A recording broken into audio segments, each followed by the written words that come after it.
Another Browns win to talk about. This is getting kind of old, actually. Just talking about wins, 4 in a row. They're now 4-1. And let's just start here. This has to be their best win so far of all the games. Yeah, Cincinnati, Dallas, Washington. This win on a lot of levels to me is easily the most impressive of the bunch.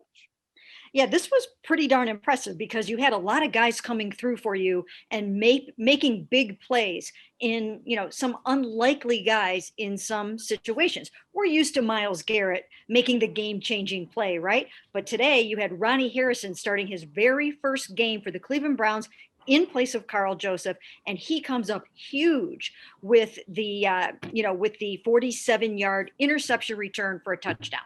Good for him. That was amazing. Of course, it was followed up by the 101-yard kickoff return. Right. And, I still continue to be amazed that the special teams does things like that, but that was unfortunate. Then Sheldrick Redwine comes up with the pick. So it was a game like that, Dan, where guys like that stepped up and made plays. And there's just something kind of special about this football team. I think the thing is that really impressed me is, so you mentioned it, right? They had that big kickoff return, and it came after the pick six, and this team could have folded. And I think there were moments throughout this game where this team could have folded. And in years past, maybe they would have folded, but they didn't. And it just kind of hit me, and it's what I wrote about after the game. The Colts are a really good football team. I mean, they're a team that will be in the playoff hunt and likely be in the playoffs. And the Browns found multiple ways to generate plays that could win this football game. Yeah, once again, you did have another big, huge play by Myles Garrett. Now, this time, they tried to double team him. They tried to keep him off of Phillip. Anytime that you pin a team back, when they are stuck up against their own end zone, it's always so dangerous, especially when you have a defensive line like the Browns. And sure enough, after Jamie Gilliam pinned them back there at their 4, there was Phillip trying to pass out of his own end zone. Myles Garrett gets to him, hits him, forces him to throw the ball away. He gets an intentional grounding for 2 points for a safety that makes it 29-20. That was absolutely huge. That basically made it a 2-score game at that point when they had started to gain some momentum. I mean, they picked off Baker Mayfield after that kickoff return. They picked off Baker Mayfield twice in this game. So this was not out of the woods by any stretch. Then Baker comes through. Myles comes through with that big, huge hit on Phillip. So once again, you're getting big plays. Another thing that I think we need to mention pretty quickly here, Dan, is Baker Mayfield, first of all, he has a rib injury. And we don't know exactly what's going to happen with that. He would not say what the results of the x-rays were. Usually you know what the x-ray results I'll jump in here. The Browns just said the x-rays on Baker's ribs were negative. Oh, okay.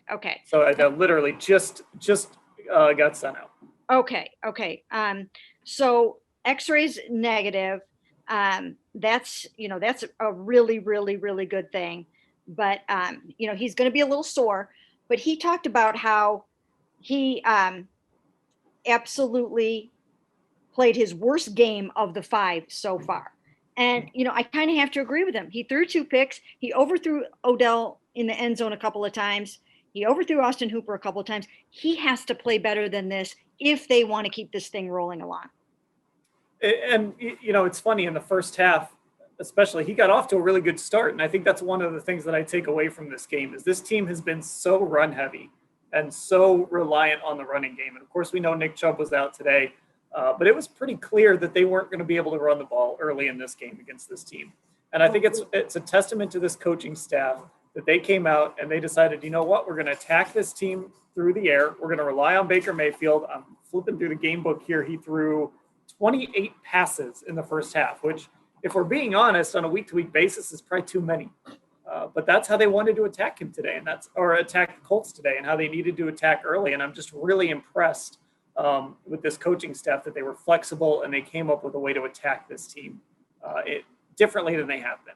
Yeah, and I think that's what they're going to do. I think that's the hallmark of this coaching staff is that they are going to surprise you. They're going to go against conventional wisdom. When you think necessarily that they're going to focus on the run, they might focus on the pass. When you think that they're going to go two tight ends, they go through three wides. So the other team doesn't know what they're doing offensively or defensively. The other thing is that they are attacking. They continue to attack, attack, attack. They scored on all of their possessions in the first half. That was vitally important because if they hadn't been able to do that when Baker started to kind of falter in the second half, they might not have made it through. But they got what they needed to do in the first half. The other thing I think that's important about the first half, Dan, was boy, those Pro Bowl skill players of his were coming up with amazing catches that a lot of other guys would not have made in that situation. There was some blanket coverage and they were winning those contested balls. And they were kind of in some ways maybe even bailing out Baker a little bit in those situations. Those were tough catches to make in that first half. One of the things that I do think we need to talk about is all the guys that stepped up. Like we mentioned them a little bit. Ronnie Harrison, right? Thrust in action. Rashard Higgins has a touchdown catch today. Sheldrick Redwine hasn't played a single defensive snap before today. Comes up with an interception. Chris Hubbard, asked to play right guard, comes in and plays really well. I'm sure I'm forgetting somebody else too. Dearness Johnson had the big run at the end. He didn't have a great day, but then when they needed him, he gets a block from Higgins, gets around the edge, and has I believe it was a 28-yard run to essentially clinch the game. Yes. They're getting contributions from guys that maybe when you go into the week, you're thinking, you don't know what you're going to get from them. And that's also the sign of a team that kind of trusts each other and has each other's backs.